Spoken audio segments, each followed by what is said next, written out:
Magandang araw mga kabayani. Nandito tayo ngayon sa Cavite State University Main Campus upang ibalita ang huling araw ng U Games. Umulan man o umaraw, pumunta pa rin ang mga estudyante mula sa iba't ibang Cavite State University campus upang masaksihan ang huling araw ng University Games na ginanap sa CVSU Main Campus. Naging masigabog din ang pagsuporta ng mga estudyante sa mga iba't ibang atleta na nakilahok sa University Games. Bukod sa panonood ng laban ng sports, may mga iba't ibang atraksyon din tulad ng photo booth.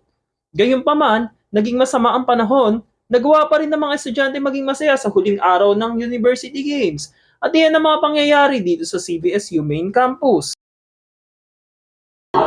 At muli, ako si Gilyar Patlin, nakatutok para sa Balitang Bayani, Boses ng Mamayan, Sandigan ng Bayan.